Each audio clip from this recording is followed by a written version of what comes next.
دوسری صورت ہے سورہ بقرہ۔ اس کا نام سورہ بقرہ اس لیے رکھا گیا ہے یا سورہ بقر چونکہ بقرہ کے معنی آتا ہے گائے، اور اس صورت کے اندر گائے کا ایک قصہ، گائے کا ایک واقعہ بیان کیا گیا ہے، اس لیے اس صورت کا نام سورہ بقرہ رکھا گیا ہے۔ یوں تو کچھ آیتوں کے شان نزول الگ الگ ہیں کس وجہ سے وہ آیت نازل ہوئی، لیکن اس پوری صورت کا بھی ایک شان نزول ہے کہ یہ پوری صورت کس وجہ سے نازل ہوئی، اس کے نازل ہونے کی کیا وجہ پیش آئی۔ تو اس کا اجمالی شان نزول یہ ہے کہ جب بانی اسلام علیہ السلام مکہ مکرمہ میں تشریف فرما تھے تو وہاں صرف بت پرستوں اور مشرکین کا مقابلہ تھا، لیکن جب حضور نبی اکرم صلی اللہ تعالی علیہ وسلم مکہ سے ہجرت فرما کر مدینہ منورہ تشریف لائے تو یہاں عیسائی بھی تھے، یہودیوں کی آبادی بھی دیکھی۔ مدینہ پاک میں یہودیوں کا بہت زور تھا، یہودی بہت زیادہ تھے، اور عبداللہ بن ابی یہاں کا گویا کے سردار مانا جاتا تھا۔ جب اسلام کا آفتاب، جب دین اسلام مدینہ میں چمکا اور سب سے پہلے حضرت ابو ایوب انصاری رضی اللہ تعالی عنہ کے گھر کو چمکایا اور قرآن کی آوازیں ان کے کانوں میں پہنچی تو سب کے دلوں نے قبول کر لیا، لیکن سوا چند دیندار لوگوں کے باقی سب کے سب حسد اور تعصب کی وجہ سے مقابلے پر آمادہ ہو گئے۔ یعنی حضور جب مدینہ تشریف لائے، آپ نے دین پہنچایا، قرآن کا علم پہنچایا، قرآن کی تعلیم لوگوں کو بتائی، تو چند لوگ تو دل سے اس دین کو قبول کر کے مسلمان ہو گئے، لیکن کچھ لوگ تھے جنہیں حسد ہوا، تعصب ہوا، اور اس کی وجہ سے، حسد کی وجہ سے، تعصب کی وجہ سے، بغض و کینہ کی وجہ سے وہ حضور سے مقابلے پر آمادہ ہو گئے۔ اللہ اکبر۔ چونکہ یہ لوگ پہلے سے علم میں بہت مشہور تھے، یہ یہودی اور عیسائی بڑے بڑے عالم تھے، ان میں بہت زیادہ علم رکھنے والے لوگ تھے، علم میں مشہور تھے، اور اطراف مدینہ کے لوگ ان کی عزت بھی کرتے تھے، اس لیے اکثر عرب کے جاہل ان کے ساتھ ہو گئے۔ جو عالم تھے یہودی اور عیسائیوں کے، جو عرب کے جو جاہل لوگ تھے وہ ان کے ساتھ ہو گئے۔ پھر یہود اور نصارہ جو آپس میں لڑتے رہتے تھے، یہودی جو تھے اور جو نصارہ تھے یہ خود آپس میں ٹکراؤ کرتے رہتے تھے، ایک دوسرے سے لڑنا جھگڑنا، لیکن جب اسلام آیا، دین اسلام آیا، تو یہ دونوں جو آپس میں دشمن تھے اکٹھے ہو گئے، اور اکٹھے ہونے کے بعد اسلام کے مقابلے میں کھڑے ہو گئے۔ اللہ اکبر۔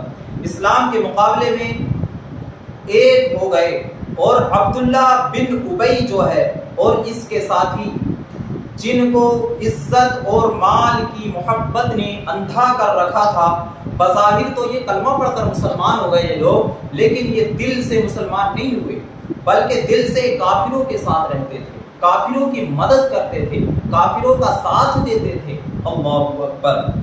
انہوں نے درے پردے کے پیچھے رہ کر پوشیدہ طور پر چھپ چھپ کر ان دشمنوں کی مدد کرنا شروع کر دی، اس عبداللہ بن ابی نے، یعنی کہ یہ منافق ہو گیا۔ منافق کہتے ہی اسے ہیں جو بظاہر تو دکھاوا اسلام کا کرے، کلمہ پڑھے، ارکان ادا کرے، نماز پڑھے، لیکن دل سے جو حضور کی تعظیم نہ کرے، دل سے جو اسلام کو نہ مانے، وہی منافق ہوتا ہے۔ آج ہمارے دور میں بھی پائے جاتے ہیں کہ نماز بھی پڑھیں گے، سجدے اتنے کریں گے کہ ان کے سروں پر نشان تک پڑ جائے گا، کلمہ بھی پڑھیں گے، نماز کریں گے، لیکن جہاں حضور کی عزت کی بات آئے گی وہاں خاموش بیٹھ جائیں گے۔ اور ان کے علماء نے جو کہا یہ الگ موضوع ہے، بہت برا وہ کہا ہے حدیثوں نے۔ اللہ اکبر۔ تو اب یہ لوگ بھی ایسے ہی تھے کہ زبان سے کلمہ پڑھ لیا لیکن دل سے کافروں کا ساتھ دیتے رہے، انہیں مال کی محبت نے اندھا کر دیا تھا۔ اللہ اکبر۔ یوں سمجھو کہ مدینہ پاک میں آ کر مسلمانوں کو 4 قوموں سے مقابلہ کرنا پڑا۔ جب مکہ میں تھے تو صرف کافر تھے، مشرک تھے، ایک قوم سے مقابلہ تھا، بت پرست سے، لیکن جب مدینہ المنورہ تشریف لائے مسلمان تو مسلمانوں کا مقابلہ اب ایک قوم سے نہیں بلکہ 4 قوموں سے مسلمانوں کا مقابلہ ہوا۔ اللہ اکبر۔ علماء یہود، پہلے یہودی کے علماء، دوسرے علماء نصارہ، عیسائیوں کے بڑے بڑے علماء، 2 لوگ یہ ہو گئے، ان سے مقابلہ تھا، اور تیسرا مشرکین، اور چوتھا یہ منافقین ہو گئے جو بظاہر کلمہ پڑھتے تھے لیکن دل میں حسد، بغض، کینہ اور عداوت رکھتے تھے دین اسلام سے، چوتھے یہ ہو گئے۔ تو ان 4 لوگوں سے، 4 قسم کے لوگوں سے نمٹنے کے لیے اللہ تبارک و تعالی نے اس پوری سورہ بقرہ کو نازل فرمائی، جس سورہ بقرہ کے اندر اللہ تبارک و تعالی نے ان 4 قوموں کا رد فرمایا ہے، ان 4 لوگوں کو بے دریغ اللہ تبارک و تعالی نے ان کا بطلان فرمایا ہے۔ قرآن مقدس کے اندر جو سب سے بڑی سورت ہے وہ سورہ بقرہ ہے، جو دوسرے نمبر پر آتی ہے۔ یہ 40 رکوع ہیں اس سورت کے اندر، اللہ اکبر۔ اور جو قرآن مقدس کے اندر جو سب سے چھوٹی سورت ہے وہ ہے سورہ کوثر، انا اعطیناک الکوثر فصل لربک وانحر ان شانئک هو الابتر۔ یہ قرآن مقدس کی سب سے چھوٹی سورت ہے، اور سورہ بقرہ یہ پورے قرآن مقدس کی سب سے بڑی سورت ہے۔ اب آئیے سورہ بقرہ کی کچھ فضیلتیں ہیں۔ اللہ تبارک و تعالی نے اس سورت کو بھی بہت ساری فضیلتیں بخشی ہیں۔ وہ کیا فضیلتیں ہیں؟ روایت ہے کہ حضور نبی اکرم صلی اللہ تعالی علیہ وسلم ارشاد فرماتے ہیں کہ سورہ بقرہ جو ہے قرآن پاک میں ایسے ہی ہے جیسے کہ اونٹ کے جسم میں اس کا کوہان ہوتا ہے۔ اونٹ لکھا ہے، اونٹ کی کمر پر ایک اونچا سا ہڈا کوہان نکلا ہوا ہوتا ہے، اصل میں وہی اونٹ کی خوبصورتی کو بڑھاتا ہے۔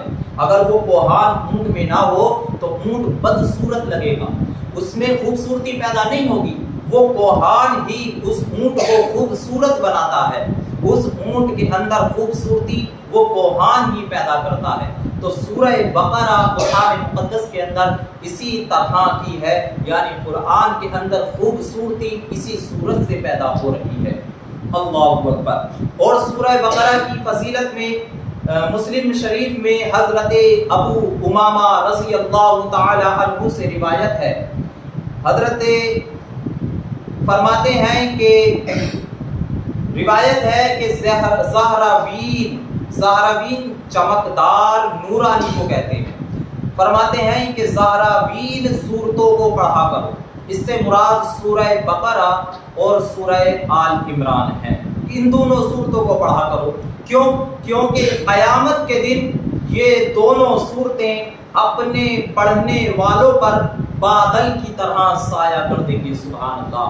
جب قیامت کا دن ہوگا، نفسی نفسی کا عالم ہوگا اور سورج سوا نیزے پر ہوگا، 1 میل دور ہوگا، اس کی تپش سے بھیجے کھولتے ہوئے ہوں گے، تو ایسے عالم میں جو انسان اللہ اکبر دنیا میں سورہ بقرہ پڑھتا ہوگا، سورہ آل عمران پڑھتا ہوگا، تو یہ دونوں صورتیں کل قیامت کے دن آئیں گی اور اپنے پڑھنے والے کے اوپر سایہ کر دیں گی، جس سے اسے سکون ملے گا، راحت ملے گی۔ اور ایک روایت کے اندر آتا ہے سیدنا حضرت ابو درداء رضی اللہ تعالی عنہ سے روایت ہے کہ ایک شخص نے جو قرآن پاک کی تلاوت کرنے والا تھا، ایک شخص قرآن پاک کی تلاوت کرتا تھا، ایک روز اس شخص نے اپنے پڑوسی کو مار ڈالا، پڑوسی کا قتل کر دیا۔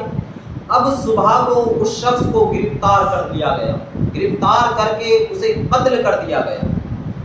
جب اسے قتل کر دیا پھر اسے دفن کر دیا گیا تو تمام جو صورتیں تھیں اس کی قبر سے نکل کر جا رہی تھی، ساری صورتیں، اللہ اکبر۔ لیکن روایت کے اندر آتا ہے کہ ساری صورتیں قبر سے نکل کر جا رہی تھیں، نکل کر جاتے ہوئے انہیں دیکھا گیا، مگر سورہ بقر اور سورہ آل عمران اس وقت تک نہ گئیں جب تک کہ جمعہ نہ آ گیا۔ اب جب جمعے کا دن آ گیا وہ شخص عذاب سے محفوظ ہو گیا۔ اللہ اکبر، ذرا غور کیجئے سورہ بقرہ پڑھنے کی کتنی بڑی فضیلت ہے۔ حضرت عمر رضی اللہ تعالی عنہ نے حضور نبی اکرم صلی اللہ تعالی علیہ وسلم سے سورہ بقرہ 12 سال میں تمام حقائق اور اسرار کے ساتھ پڑھی۔ سورہ بقرہ جس طرح پڑھنے کا حق ہے، پورا حق ادا کرتے ہوئے، اسے سمجھتے ہوئے، ہر حرف کا، ہر آیت کا حق ادا کرتے ہوئے، حضرت عمر خلیفہ دوم رضی اللہ تعالی عنہ نے حضور نبی اکرم صلی اللہ تعالی علیہ وسلم سے سورہ بقرہ کو 12 سال میں پڑھا، اور جس دن یہ سورت ختم ہوئی اس دن خوشی میں حضرت عمر نے خوشی میں ایک اونٹ ذبح فرمایا، اور اونٹ کو ذبح کر کے صحابہ کرام کی خوشی میں دعوت بھی کی۔ سبحان اللہ۔ اس سے معلوم ہوا کہ جب دینی کتابیں شروع کی جائیں یا ختم کی جائیں اس وقت شیرنی تقسیم کرنا، خوشی منانا، یہ سنت صحابہ کرام ہے، صحابہ کرام کی سنت۔